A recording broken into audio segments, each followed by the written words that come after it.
chưa số bông bông đỏ kia cho những mình sọc mà khử đi ra bông bông đỏ kia camera mà khử đi mê lan tay mà đâu bông bông ơi mà chặt đau to tay mà đâu á chàคือcamera LX 507ក្នុងលឿងចាបានសាក់លេខ BW មកចាស់ដើមទី1ផែនឡានថ្មីបងស៊ីនមកជុំតែម្ដងបងមើលចាក់ស្ដែងទៅចាធានាផែនឡានថ្មីស្អាតទីបានសបកថ្មី4គ្រាប់លេងយ៉ាន់ស្ពណ៌ហើយជាស្រេចទៀតបងបងទាំងអស់គ្នាចាហើយបើស្កុតតាគៀករបស់គេគឺនៅមកជុំតែម្ដងបងនៅស៊ីននឹងសងខាងណាបងហើយសម្រាប់ទឹកថ្នាំវិញចាគឺថានៅតាមណាបងទាំងអស់គ្នាស្អាតថ្មីខ្ចីញញស៊ីនមកជុំតែម្ដងខាងក្នុងគឺបានខាងក្នុងលឿងសាច់ដៃរវាវិញនេះបងទាំង4ទ្វារគឺនៅថ្មីខ្ចីស្អាតមែនតើខាងក្នុងបានពុកស្បែកថ្មីស្អាតអាឡូងថ្មីហ្មងបងអើយចាសម្រាប់មួយគ្រឿងនេះដូច HLE អញ្ចឹងចាខាងក្នុងបានលឿងគេលេង form ពីការហើយទៀតបងទាំងអស់គ្នាចាឡើង Android កាមេរ៉ាក្រោយកាមេរ៉ា VIP កាមេរ៉ាជើងឲ្យហើយអស់ហើយអញ្ចឹងបងទាំងអស់គ្នាគាត់យកមួយគ្រឿងនេះទៅគឺមិនខកបំណងហើយបងអើយសាច់ដៃផែនឡានមេឡានឲ្យតែម្ដងខ្ចៅថ្ពាល់ទាំងសងខាងក៏នៅថ្មីខ្ចីស្អាតសំណុំរបស់គេលេង UV មកឈុតហើយបងចាដៃទ្វារគេលេងហើយចាយ៉ាន់អីហើយមកឈុតស្អាតមែនតែម្ដងធានាផែនឡានថ្មីស្អាតចាគួចអីឡើងភ្លឺចែងចាំងស្អាតតែម្ដងបងមកគ្រឿងនេះចាហើយសាក់លេខអត់បានវែងទេស៊ីនម្ចាស់ដើមតែម្ដងបងទាំងគ្នាចង់បានជាក់ស្ដែងអាវែងអីទៀតចាំគិតទៀតបងទាំងគ្នាសំខាន់យើងយកផែនឡានស្អាតយកទៅប្រើសិនចាមើលមកជុំទឹក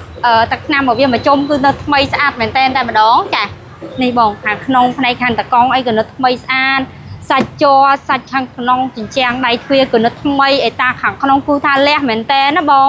ចាបានកៅអីចុចផ្នែកខាងតកង់ចាសាច់ដៃខ្ចៅខ្យងកលុកកលៀតចាក្នុងក្រៅមុខក្រោយបងអើយ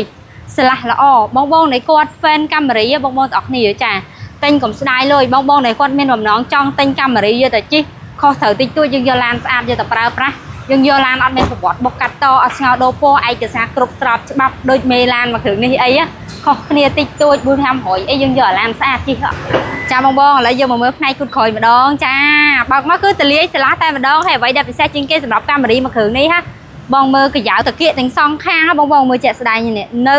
ស៊ីនសំណុំទាំងអស់តែម្ដងមិនបាច់ភ័យឡានប៉ះផ្លះគេអីអត់ទេធានាឲ្យបងចាផែនឡានថ្មីចាសាច់ដែកបាតអីនេះបង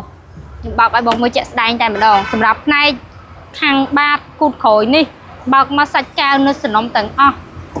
ស្អាតសាច់ដៃធានាឲ្យសាច់ដៃអត់ពុកអត់ឆេះទេបងមើលជាក់ស្ដែងបានហើយអាចមកតេះមកសាអីមកឆ្លាញ់សម្រាប់ផ្នែកបាតជើងក្រោមមកវាខ្ចៅខ្យងកលុកកលៀតជើងក្រោមអីពួកខ្ញុំឆែកមុននឹងលក់រៀបចំមកស្អាតជូនមកទាំងអស់គ្នាតែម្ដងហើយសាច់ដៃធានាសាច់ដៃអត់ពុកអត់ឆេះទេបងមើលក្បាលខ្ចៅមួយនៅខ្ចីញញតែម្ដងបងទាំងអស់គ្នាចាហើយមួយទៀតសម្រាប់បាតជើងក្រោមវាយើងឃើញជាប់ប្លាំងកូនតិចហ្នឹងបងទាំងអស់គ្នាគេបាញ់ការពារច្រេះពីមុនហើយធានាឡានសាច់ដៃអត់ពុកអត់ឆេះទេបងមើលក្បាលខ្ចៅមួយដឹងហើយបងចាធានាផែនឡានស្អាតឲ្យហ្មងណាបងតែឥឡូវយើងទៅមើលផ្នែកប្លុកម៉ាស៊ីនបន្ថែមទៀតចាបើម៉ាស៊ីនរបស់វាកាន់តែញើងទៀតបងចាខ្ញុំបើកឲ្យបងទាំងអស់គ្នាមើលជាក់ស្ដែងបានអូខេបងចានេះមើលជាក់ស្ដែងបានបើកមកគឺថាម៉ាស៊ីននៅសំណុំតាន់សាច់ដៃថ្មីខ្ចីស្អាតតែម្ដងបងទាំងអស់គ្នាបងមើលខ្ចៅ ABS អីណែសាច់ដៃថ្មីស្អាតកាយ៉ាវចុងថ្នាំស្អាតថ្នាំខាងមុខអីនៅសំណុំទាំងអស់បងមើលជាក់ស្ដែងខ្ចៅស្ពាល់អីក៏នៅថ្មីស្អាតដែរបងអើយថ្មីមែនតែម្ដងហើយផែនឡានណាធានាជូនម៉ាស៊ីនប្រអប់លេខប្រព័ន្ធភ្លើងអីក៏នៅអែមរបស់គេដែរហើយនៅដំណើរការល្អបងប្អូនទាំងគ្នាមុននឹងយកប្រើមុននឹងថាស្រឡាញ់តវ៉ាបងតេះសាក់មកស្រឡាញ់ឡើងពងមកពេញចិត្តចាំយកក៏បានដែរចាអរគុណបងប្អូនទាំងគ្នាសម្រាប់ទស្សនាវីដេអូមួយនេះសម្រាប់វីដេអូឡានមួយគ្រឿងនេះមានតែប៉ុណ្្នឹងឯងបងប្អូនទាំងគ្នាដែលគាត់ឆ្ងល់អីអាចចូលព័ត៌មានបន្ថែមបានណាបងសម្រាប់ព័ត៌មានលម្អិតនេះខ្ញុំនឹងផ្ញើព័ត៌មានជូនបងប្អូនទាំងគ្នាបន្ថែមទៀតអរគុណបងប្អូនបាយបាយ